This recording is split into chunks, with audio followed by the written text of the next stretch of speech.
Yo los he elegido del mundo para que vayan y den fruto, y vuestro fruto dure, dice el Señor.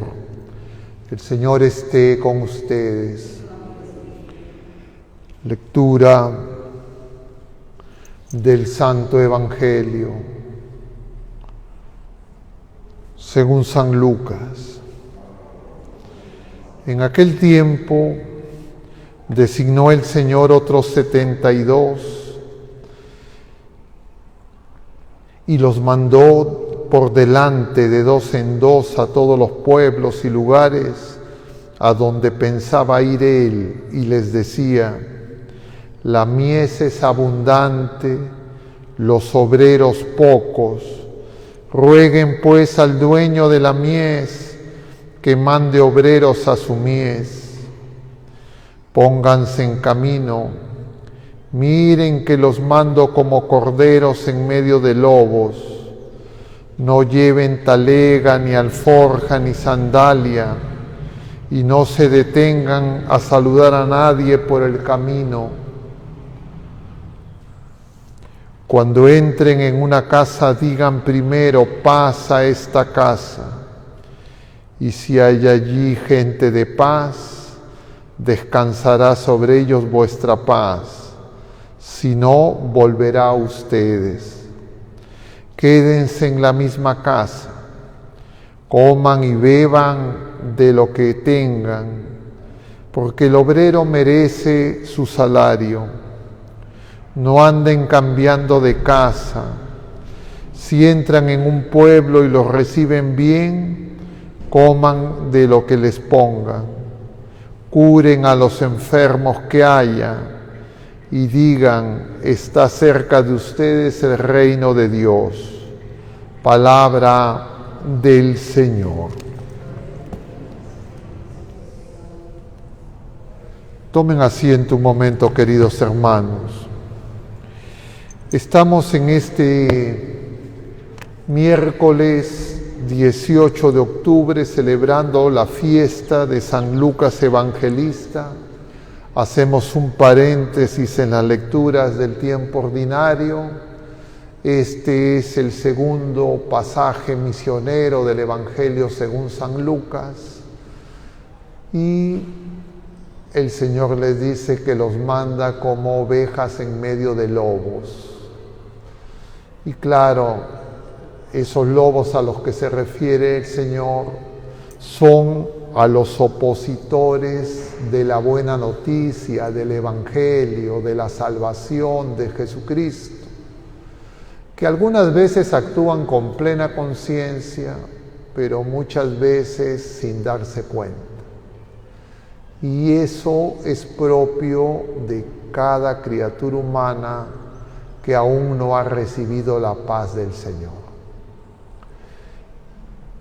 Dice el Señor que lo primero que tienen que decir es paz.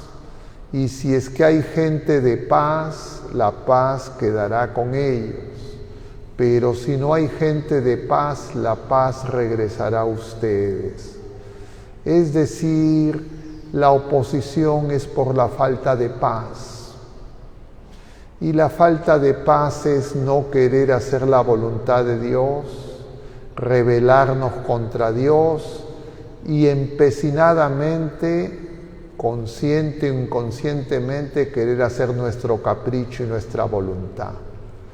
En realidad es, como nos decía el Señor en ese otro pasaje, lo que impide que seamos dichosos, porque lo que nos hace dichosos es escuchar y hacer la voluntad del Padre. Y nosotros mismos somos engañados y nos convertimos en enemigos, en lobos. Y por esa razón no hay paz en nuestros corazones, ni tampoco hay paz en las familias ni en el mundo. Por eso es que la gente está dividida dentro y fuera de la iglesia, porque no queremos recoger la enseñanza y porque no queremos hacer la voluntad del Señor, sino queremos que las cosas se hagan como nosotros pensamos. Imaginamos o incluso podemos creer que es lo mejor, pero no es lo que el Señor quiere. Y eso es una trampa muy común, difícil de enfrentar si es que no le pedimos al Señor la gracia de poder encontrar esa paz. Y para eso hay que tener claro cuál es el camino que conduce a la paz. De eso hablaremos un poco más tarde.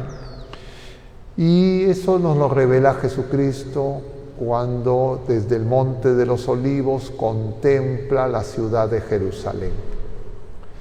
Y va a decir: Jerusalén, Jerusalén, que matas a los profetas. Cuántas veces he querido reunirte como la gallina a los polluelos y no has querido. Si al menos hoy conocieras el camino que conduce a la paz. Y ese camino que conduce a la paz lo revelará el mismo Señor en ese amor extremo, el amor manifestado en la cruz. Pero claro, nosotros no queremos la cruz, no queremos seguir a Jesucristo y no nos damos cuenta. Y queremos que el Señor nos siga a nosotros. Y por eso es que no tenemos paz, porque queremos que se haga nuestra voluntad. Y el Señor viene a liberarnos de la esclavitud del pecado. Para eso ha venido.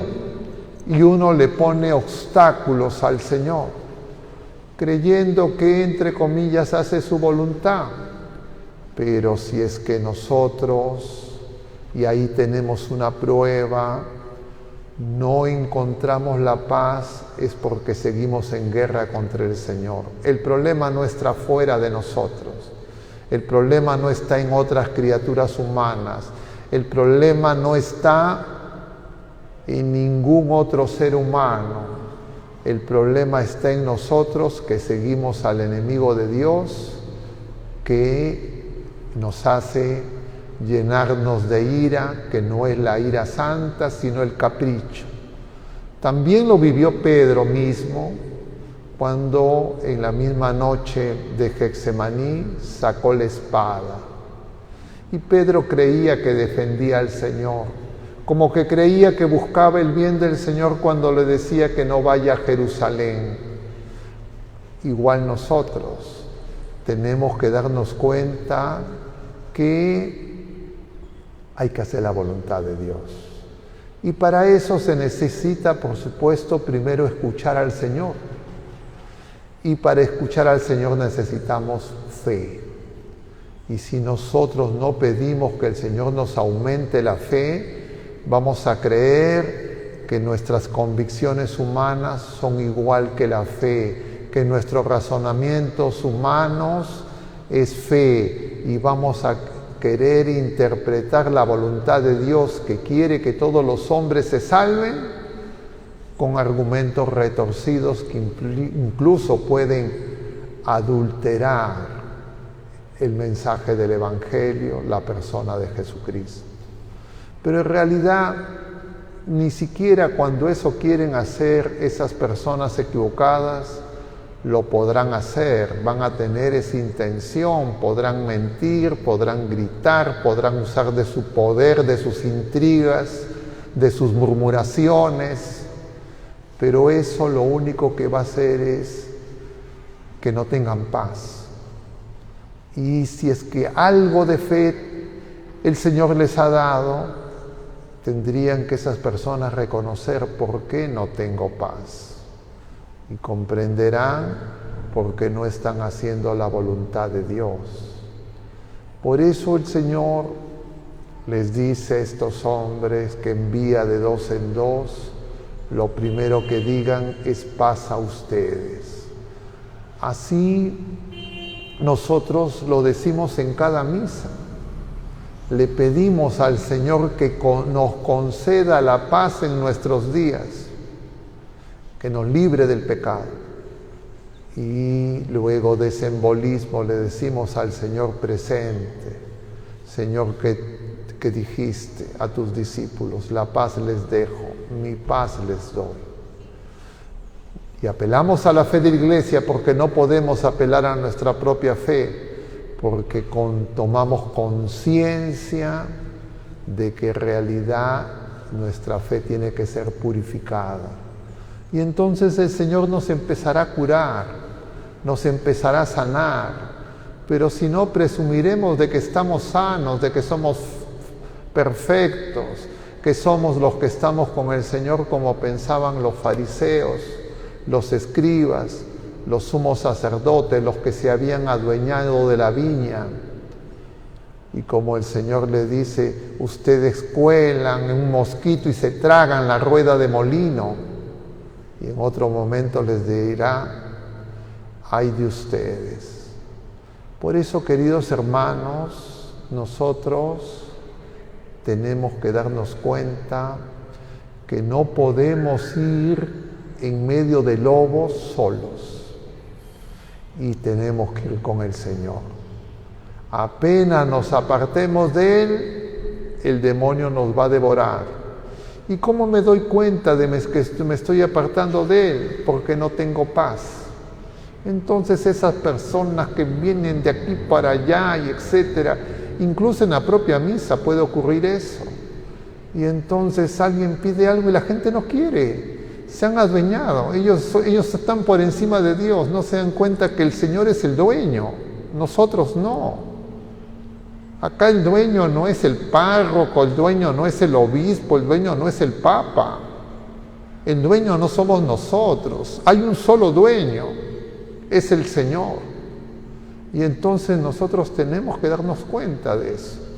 Y entonces cada vez que nos queramos adueñar, tenemos que decir, Señor, no me estoy dando cuenta, cúrame, sáname.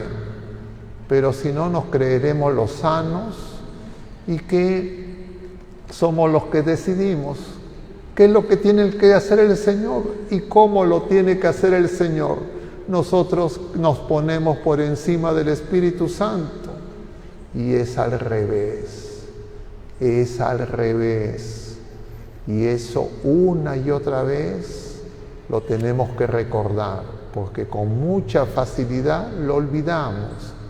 Pidamos pues en este día en que celebramos a San Lucas Evangelista, que, como dice Pablo en la primera lectura, lo acompañó en su prisión, en su enfermedad, en su ancianidad.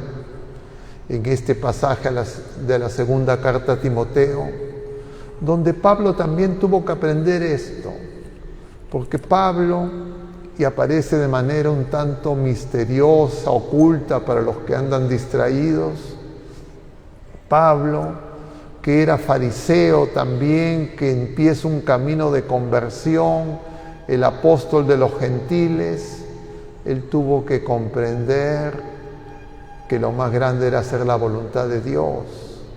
Y en algún momento Pablo se separó de Juan Marcos, porque tenían distintas maneras de ver la evangelización. Pero como eran hombres de Dios, se reconciliaron. Y ahora vemos a Pablo anciano, enfermo y preso, que le dice a Timoteo que le pida a Juan Marcos que vaya a ayudarlo. Definitivamente ya no era ese tiempo de la autosuficiencia de Pablo. Nosotros por eso tenemos que poner toda nuestra esperanza en el único que nos puede salvar, Jesucristo, que hoy viene una vez más y no se cansará de venir, manso y humilde. Que hoy no endurezcamos nuestro corazón y que podamos acogerlo para que como médico de cuerpos y almas nos cure, nos sane, nos limpie, porque nuestro pecado no lo contamina al Señor. Nuestra miseria y nuestros pensamientos, ideas torcidas no tuercen su camino, es al revés. Él nos hace capaces de vivir en la libertad de los hijos de Dios. Que el Señor así nos lo conceda, que así sea.